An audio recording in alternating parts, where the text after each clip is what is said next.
क्या है। साथियों, आज के मोटिवेशन में बहुत ही अल्टीमेट चीज है और वो ये है, the key to success is to focus on goal not on obstacles.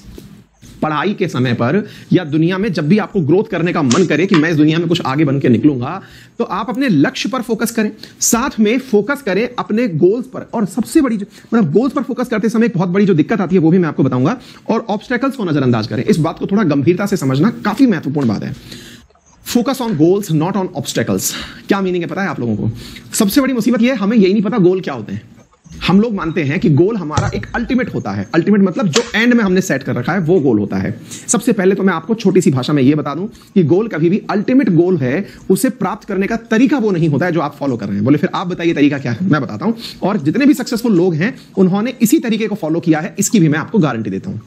जैसे आप में से बहुत सारे लोगों ने कभी ना कभी यात्राएं की होंगी। यात्रा के समय तो हम उन चीजों को फॉलो करते हैं, लेकिन जीवन यात्रा में भूल जाते हैं। मैं उदाहरण के रूप में आपको बताऊं कि यदि किसी व्यक्ति को दिल्ली से जयपुर की यात्रा करनी है, तो दिल्ली से निकलने के बाद जयपुर उसको जितने भी किलोमीटर 250 के आसपास किलोमीटर पड़ रहा है, तो ऐसी स्थिति में वो डायरेक्ट एक कदम दिल्ली में रख करके दूसरा कदम जयपुर नहीं रख सकता। भगवान नहीं है वो कि एक पैर यहां टिकाया दूसरा पैर कहीं और टिका दिया। लेकिन वो जब निकलना शुरू करे और वो ये टारगेट करे कि मैं दिल्ली से निकलते ही गुड़गांव इतने बजे तक पहुंचूंगा, गुड़गांव से निकलने के बाद में मैं भिवाड़ी इतने बजे तक पहुंचूंगा, कोटपुतली, बहरोड और जितने भी बीच में पड़ने वाले जो छोटे छोटे स्टॉपेज हैं उन्हें दिमाग में लेकर के अगर वो चले, तो निश्चित ही उसे यह पता चल जाएगा कि वो जयपुर कितनी देर में पहुंचने वाला है। नंबर दूसरा, वो शुरू तो कर दिया लेकिन सही दिशा में है यह भी उसे पता चल जाएगा। ऐसा थोड़ी है कि गाड़ी उठाए जहां सड़क दिख रही है उस पर निकल गए। पता चल रहा है दिल्ली से कई सड़कें निकल रही हैं, आप किसी भी सड़क पर निकल गए।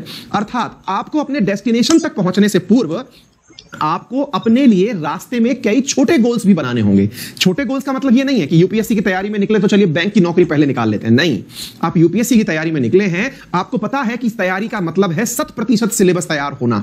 100% सिलेबस एग्जाम जब देने जाएं तब तैयार हो। लेकिन याद रखिएगा वो 100% एक दिन में नहीं होगा। आपको मंथली गोल्स बनाने होंगे, वीकली गोल बनाने होंगे, डेली गोल बनाने होंगे, ताकि आपको पता रहे कि आप रास्ते से नहीं भटके हैं। आप जैसे रास्ते में चलते हुए साइन बोर्ड्स देखते हैं कि यह रास्ता जयपुर की तरफ जा रहा है, यह रास्ता दिल्ली की तरफ जा रहा है, साइन बोर्ड आपको दिशा देता है। ऐसे ही पढ़ाई में साइन बोर्ड सिलेबस होता है, वो आपको पूरी दिशा देता है कि ये सिलेबस के दाएं बाएं तो नहीं चल रहे हैं। जैसे आपने नोटिस किया होगा, हम आपको जब क्वेश्चंस कराते हैं उसमें बकायदा रेफरेंस देते हैं कि ये क्वेश्चन इस सिलेबस के हिसाब से लिया जा रहा है। मतलब आपको पूरे सवालों में बताया जाता है कि ये सिलेबस में लिखा हुआ है। एग्जैक्टली ऐसे ही आप जब पढ़ें तो पढ़ने से मतलब ये नहीं कुछ भी रोचक लग रहा है तो पढ़ लिए। यूट्यूब पर इतना ज्ञान है कि आप कई जन्म लेंगे तो भी खत्म नहीं होगा, इतना ज्ञान यूट्यूब पर पड़ा हुआ है। इसका मतलब आपको बहुत सिलेक्टेड होकर के चलना है और ये ध्यान रखते हुए कि मेरी दिशा क्या है। और दिशा को सही बात बताने के लिए सिलेबस सबसे महत्वपूर्ण है, गोल सबसे छोटे जरूरी है। गोल को जितना हो सके सब छोटे छोटे टुकड़ों में तोड़ते लाइए। वो तो हुए गोल, आपका मंथली गोल हो, वीकली गोल हो, डेली गोल हो, उससे आप दिशा निर्धारित करिए। दूसरी बात, ऑब्स्टेकल्स के ऊपर भी जल्दी से खत्म कर देते हैं। ऑब्स्टेकल्स की बात समझना और ये बहुत महत्वपूर्ण है।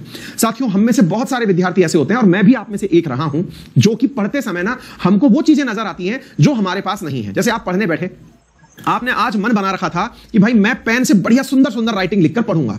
पता चले आप पढ़ने बैठे, आपकी टेबल पर पेन ही नहीं है, वो वाला पेन गायब है जिससे आपको लिखने का मन था। अपना कई बार मन करता है ना, स्टूडेंट्स का क्या है, अपना ही तरह का मन होता है कि इस पेन से लिख के पढ़ना है, पेन ही गायब है साहब। अब पेन गायब है, आपका मूड एकदम खराब कि यार फुल मूड खराब हो गया। और वो ऐसा खराब होता है कि हम पूरा टाइम जो है ना वो या तो इसकी सर्चिंग में निकाल देते हैं या इसको लेने चले जाते हैं, दिशा से भटक जाते हैं। ऐसे ही आप पढ़ने बैठे, आज मैं बहुत बढ़िया वाला पढ़ूंगा, और अचानक पता चला कि भाई साहब बढ़िया वाला पढ़ने के लिए आपने बत्ती बत्ती जलाई, पंखा वंखा चलाया, शानदार तरीके से बैठे थे, आप कुर्सी पे बैठे, इतनी देर में लाइट चली गई। ओ माय गॉड, जैसे ही लाइट गई अचानक फीलिंग आ रही है यार ये भाई साहब किस्मत ही नहीं है कि मैं पढ़ूं।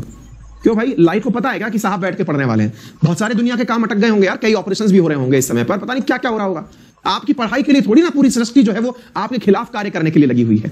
हम में लेकिन ये मुसीबत होती है। मेरा आज भूगोल मतलब ज्योग्राफी पढ़ने का मन है, मैं किताब के लिए बैठा, अचानक याद आया शिट यार वो तो मेरा दोस्त लेके चला गया था, अब मैं क्या करूं, आज की पढ़ाई कैंसिल। ये जो मनोस्थिति है इसे सुधारिए। विद्यार्थी को पढ़ना होना चाहिए और परिस्थितियों से एडजस्टमेंट उसकी सबसे जबरदस्त नेचर होनी चाहिए। कोई बात नहीं, पेन नहीं है ना, कोई बात नहीं, बिना पेन के पेंसिल से पढ़ लेते हैं, दूसरा पेन मिल गया उससे कल पढ़ लेंगे। मन को अकोमोडेट करिए, इतने रिजिड मत बन जाइए कि आपको पढ़ने में मुसीबतें आने लग जाएं। ये बहुत ही प्रैक्टिकल और बुनियादी बात बता रहा हूं। यदि आपके साथ भी ऐसा होता हो तो जरूर इस दूरी से बाहर निकलिए और पढ़ने पर फोकस करिए। चलिए साथियों, वेरी गुड मॉर्निंग और सुबह के इसी मोटिवेशन के साथ आप सभी का स्वागत। सेशन को शेयर कर दीजिए। मेरे साथ हैं राहुल, बलराम, नीलेश, अमिया, प्रियंका, शताक्षी, श्वेतांश।